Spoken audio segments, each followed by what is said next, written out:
standard lethal tempo build, he is an immaculate duelist. And if you are looking at 100 Thieves and you think Someday is this biggest player, he puts a lot of thought into setting this up as well. Well, the one light shining in the darkness there for Meteos is the fact that he did not get too crabbed.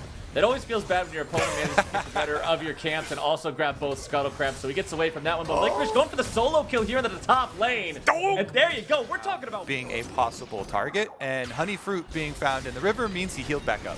And now bottom side, we're going in yet again. Cody Sun forced to flash away. Stunt now the target as Vulcan starts things off, and Sven is there following up with the damage. Blabber already level 6, looking to make the tower dive come alive. The damage goes through. The health bars shrink down rapidly. Blabber having to flash away. Sven looking to get the kills. It's one down, but here comes the artillery.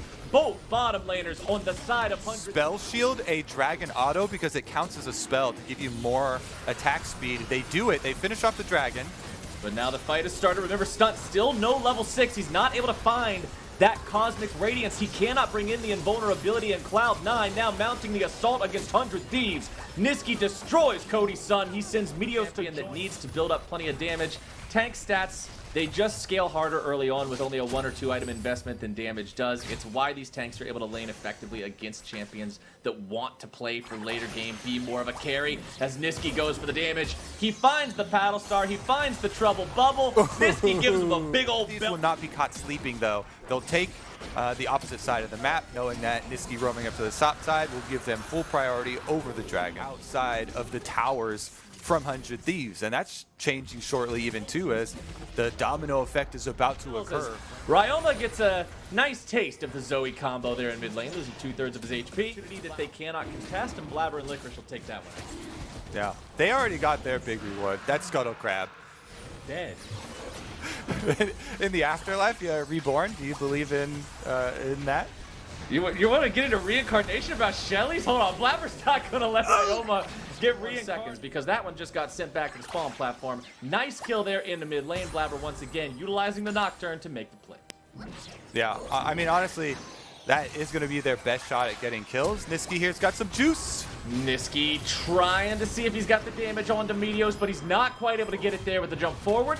Vulcan with the stopwatch, keeping himself alive. The Gangplank ulti will prevent his escape, and Cody's Cloud9 trying to push this game ahead. Well, never mind. We'll see what happens to Ryoma as he's doomed. You're right. Here is what you want to do if you're Cloud9 trying to push this game ahead. You pop the enemy mid laner right near his red buff. Now you look to get away. A nice stopwatch coming through from Blabber there, allowing him to dodge away from the Meteos ulti. Now he's barely going to be kept alive in the back end of the fight. Here comes the cavalry. Licorice has arrived. The ult comes through, and Meteos is over the wall, but now he's going to be chased down, and Blabber's right back into the mix, grabbing himself yet another. See if 100 Thieves are in any sort of a position to try and contest. They have no jungler, but there was no smite on Blabber. As C9 has rotated into the top side, Blabber will continue pushing mid. The classic 4-1 Baron split, and there you go. T2 top lane sacrificed. More money for Cloud9. Yeah, they were thinking about going for Blabber in mid lane, but it gets turned around on Meteos. When your tank is the man who can be jumped on in Baron empowered recalls, so they got most people back. They've got Blabber and Licorice right here, and Licorice will just walk up. He says, get away from my Drake, and he's going to jump in and fight 1v3. Blabber looking to show up now, following in on Licorice's lead. He's able to steal away the Infernal Drake. He beats Meteos there in the Smite fight. Still Licorice on the front line. He's going to be taken very, very low. He still keeps himself alive, and Cody is the first one to fall. Back in the fight, Niski's looking to take down Meteos as the rest of C9 will follow up on the stragglers of 100 Thieves. It is a 1-for-4, and Cloud9, they lose their jungler for the first time this game, but they will take the Drake, they will move to Soap Point, they will move on to the tier 2s yet again, and this is exactly what fans wanted to see from this team when they moved into playoffs. Absolutely merciless, absolutely unstoppable, and someday, once again, gonna nearly be taken down here. Niski coming in from behind. He's got a little bit more damage to go if he wants to grab the kill. Vulcan's got the root. There's your Sleepy Trouble Bubble. Doesn't even have to get the sleep at the end. The damage is enough, and the tier 2 in the bottom lane falls. All 3 tier 2s gone, and minutes into the game. They don't like to allow things to drag out for too long. Blabber going into the top side now, looking for the 1v1 against Someday on the GP. Ulti is called down. Hey, that's not a fair 1v1, but fair doesn't really matter. But he's still just hanging around. I don't know how many people from 100 Thieves try to hunt him down here. Meteos, he whips the whip, Blabber with a flash, Blabber with the block onto the CC coming out from the spell shield there, and now Meteos is overextended. The rest of Cloud9 is just in the enemy base. They're like, all right, Ryoma's the only guy here stopping us. Why would we care? Still pushing strong as 3. Licorice tanking up the turret. All of 100 Thieves just stayed in the top side for way too long. They seem to just be go nexting this one, and Cloud9 are happy to oblige. They're on to the Nexus itself. Sunday will do nothing but pad their stats, it appears, as this team is way too tanky with way too much damage, and Cloud9 is way too damn good at League of Legends. They will wrap this one up in 28 minutes. It's been said before, but Cloud9 in the North American LCS this split have looked like a team of complete Smurfs. 5 members, not an Ornn type champion. That is true, but hey, I said I wanted to see something more exciting. Bubble there. On to Ryoma in the mid lane, follows it up with a paddle star to win the trade. So during that, they do get the mark for Blabber. Someday's pissed about it though. Yeah, Someday's not happy here, and he is just trying to run Blabber down in the jungle. Q3 onto the remaining Krugs there in the camp to get a little bit of something from that. As Licorice flashes up the wall, slams his head right into the bricks on the edge of the red buff, and that is first blood over to C9. Back where it needs to be, because 100 Thieves are going to need him moving forward here in this game. Already down 1,500 gold despite only having 1 kill on the board, and that means a lot of leads in plates and in farm and in Cody and Stunts world. Things go from bad to worse. It is 2 kills for nada, zilch, 0 days as Cloud9 will continue finding their opportunities to punish their opponents here on the top side, or is it going to be Sven who's caught out? He's almost taken down, but Cody instead, the one under pressure. Vulcan managing to find the stasis there with the ulti, flashing forward. Niski's able to grab the damage, and now we'll see if C9 can get themselves away. Cody won't find anything with the Acathian surprise, as Niski keeps himself safe from the follow-up damage. Ryoma tries to get one in return. The CC comes through, but it's not going to grab a lot. Vulcan may be overextended now. Drake is going to be taken by Blabber there on the other end of the map, but Meteos is able to finally grab a kill here for 100 Thieves on the top side. Niski looking to chase even further. Good God! 2 for 1 deal. At the very end of the paddle star. Buy one, get one free. Triple kill for Niski. Throw another one in the shopping cart. He actually likes the deals that he's seeing on Summoner's Rift today. Cody's son just lost. Everything must go. Free, free, free. Free, free, free. Get your wacky waving inflatable arm flailing 2-man out because Niski. 6-0 on the Zoe, by the way. Stopwatch in inventory. So this is probably a combination of death sentence for Meteos. Yeah, I don't know if he gets away from this one. He is starting to walk out there. Subjugate keeping him alive, but it appears only for a moment longer. Or is the blast cone going to mean an escape? No, it will not. Now it is Cloud9's turn for an offensive play. Rift Herald will take down mid lane turret. They're not going to stop there. And Cody's son on your minimap, you can see him still top lane. He's farming to try and get an item, so they're just going to give up the mid lane here as he does so. Well, trading top lane outer for mid lane inhibitor turret is not a strategy that often works, but when you don't have many options, you take whatever you can get. Cloud9 they have a, what is this, 9,000 gold Yeah, it's lead? 9,000 at 17. As a hard favorite in any matchup going into playoffs based on statistics and logic, you're hard trolling. And Licorice is now going to be dove here. 3v1, they will take him down. Cody's son on the board got himself a kill now. But at the cost of the top lane tier 2 going down, at the cost of these lanes continuing to be pressured. It's tier 3 under fire in the top lane. Yes, they grabbed the kill on the enemy top laner, but this is a lot to trade. Yeah, can we say no deal?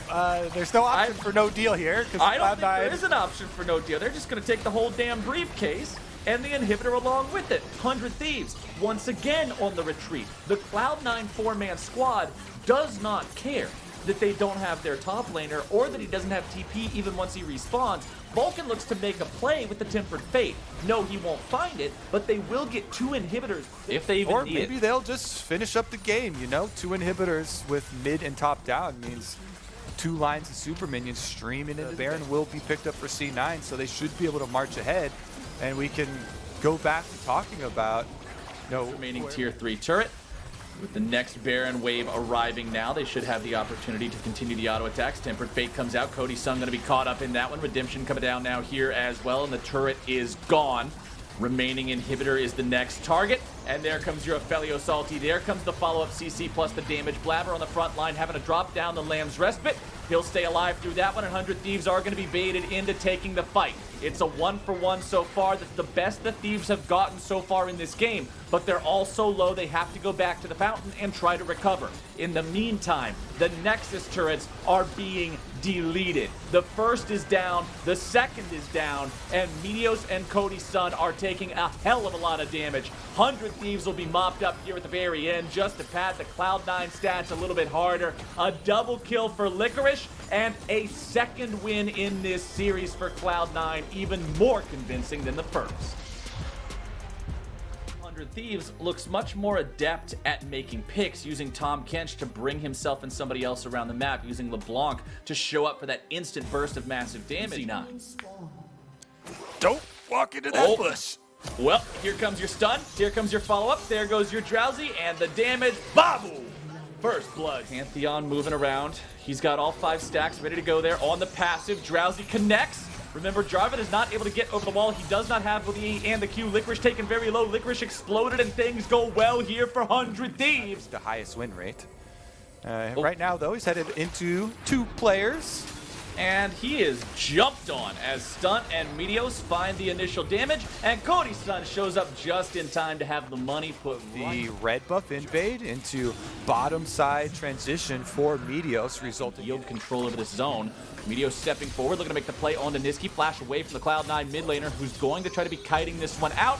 TP coming in now to force C9 to back away, and once again, it's Blabber who's in a tough spot. It's Someday coming to collect, and it's Meteos. Meteos and the Cataclysm.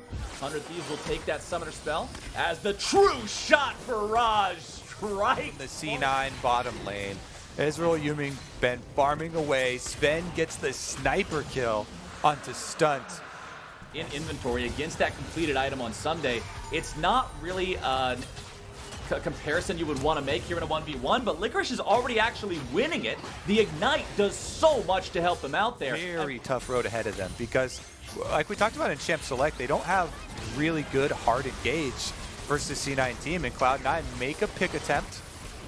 Sven trying to get the True Shot Barrage onto Stunt there, not quite able to get it.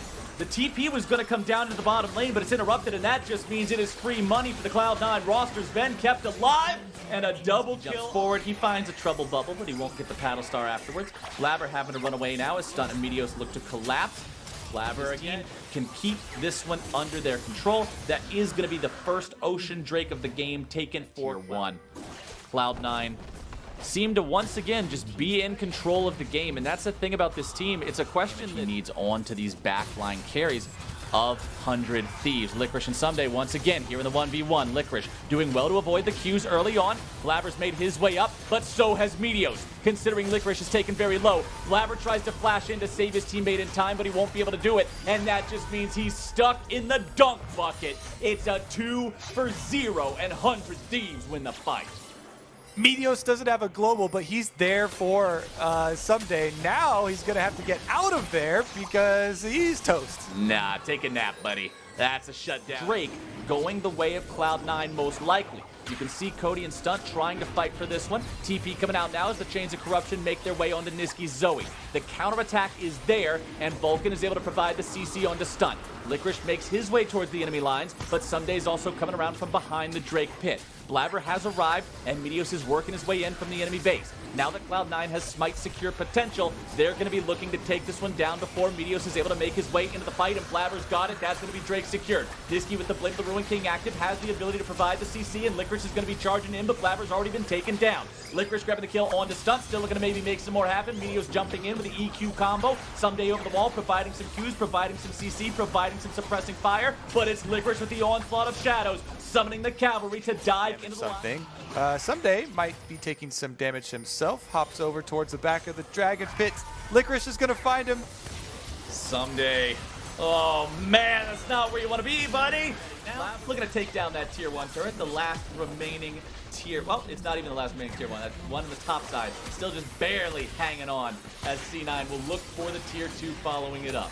We'll see if they're able to take this one down. Stunt nearly killed off. Thick Skin popped there on the very back end of things. Meteo's hanging out on the flank, but Ryoma, however, he'll grab a tier 2 on the top side, making sure they get something in trade. Should be enough time for Niski's flash, definitely enough time for Blabber's, probably enough time for Licorice's teleport along with Sven's. Cody's Sun, I think, will just barely. Clearing out any of these wards behind them that could be used by 100 Thieves to get an opening. There we go. Well, Devour or not, it doesn't matter when they kill the Kinch and then kill you too. C9, they find the opportunity to use the Pantheon. They make the collapse, they make the engage, and they aren't done yet. Meteos is the double kill for Sven. You see them scrambling towards the Ocean Drake. They're going to try and rush it down. Teleport used as well. Cloud9 will finish the Baron, but can 100 Thieves burn that dragon down before they get there? Ryoma onto Niski. When the LeBlanc jumps you, it only does 20% of your HP. You're feeling pretty all right about it. Drake slain by 100 Thieves. Ocean Soul prevented. TP's coming in. Licorice into the middle of 4, and that is a disastrous encounter for 100 Thieves. Stunt will be the second to fall. Ryoma's clone will join him. Push in here. Yuumi onto the Zoe to heal him back up. I honestly think they can push for Nexus here if they go quick enough. 15 seconds left on Cody Sun. Inhibitor number 1 down. Cody and Blabber up in sub 10 seconds. Niski has just had, honestly, an incredible series on this Zoe. Sven looking for the final Mystic shot to take down the enemy jungler. Blabber's coming in. He's got the Yuumi right on top of him. There's the roots. There's the engage. There's the team fight. There's the potential counterattack, but not so fast. Here come the thundering hooves from behind, and the Hecarim arrive. It's Cody Sun and Someday heading for the hills as Niski jumps over the wall, and Sven is there to go unstoppable and bring down Someday. Paddlestar won't find the mark, but Cody is forced to hobble back to the Nexus alone as everyone from Cloud9 barrels towards those turrets. Well, question answered. That is why Cloud9 chose 100 Thieves in the first round of the playoffs. They will be victorious. Congratulations. A swift 3-0 for the number 1 seed coming into the playoffs. The longest game took 31 minutes. Niski 4-0-12 on the Zoe. Sven. Hey. Thank you so much, Dash. Really appreciate it. So happy to be here with Blabber after that amazing victory. So first of all, Blabber, congratulations. Wonderful play from you and the rest of the team. Now, before we went into the match, the State Farm analyst desk shared some words from Reaper about how he believed this was a good stylistic matchup. Do you care to elaborate upon that? Yeah, I guess we thought that, I guess the reason we chose 100 was we felt like we matched up really well against them. Their strongest player is Someday, and I mean, in almost every game we play versus 100, I mean, Eric pretty much just stomps him. So, like, this year, for example, he solo killed him twice, I think, as Ornn versus GP, and if we're able to shut him down convincingly, then I think it's really simple for us. So then you as the jungler, since with such dominating performances, it's easy to think, oh, you can focus on your own win conditions.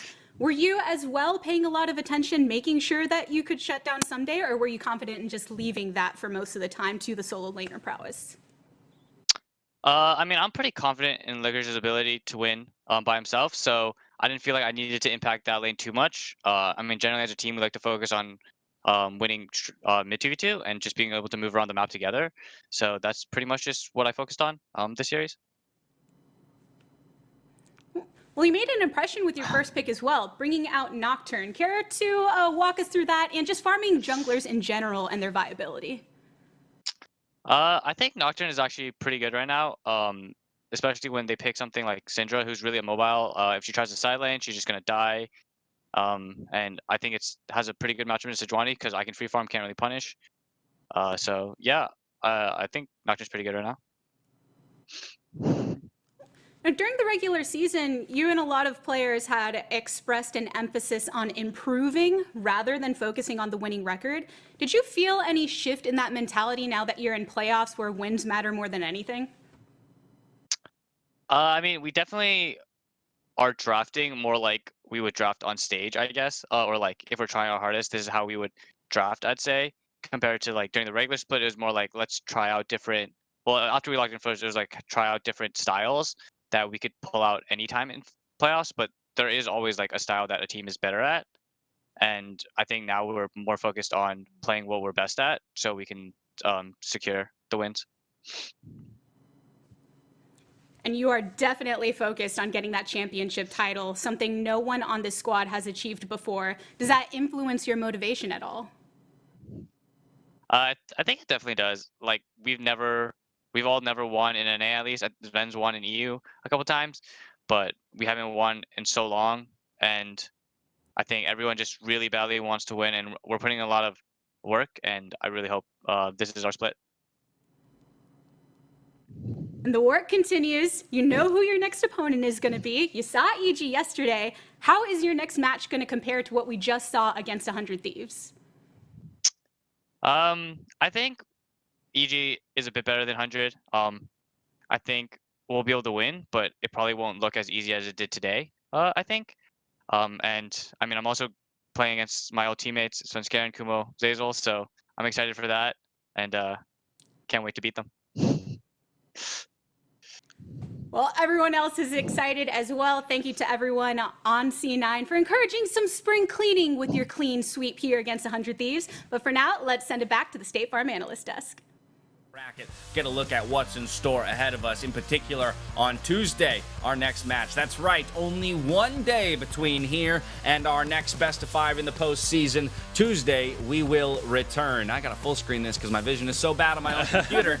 From 4 feet away that I need to full screen this to take a look. But as you can see there, Cloud9 Evil Geniuses, they're not going to play till next Saturday. So instead, what's next on the docket is FlyQuest, the 4 seed, against Golden Guardians, the 6 seed on Tuesday, followed by 100 Thieves, who just took the loss to Cloud9, up against the 5 seed in TSM on Wednesday, the 8th. Gentlemen, let's talk FlyQuest Golden Guardians first on Tuesday. What are our thoughts on that matchup? Let's start with you. Probably see Solo starting for FlyQuest here. He was doing so much for the team compared to Viper, and Viper could obviously look at the tape and be like, oh, I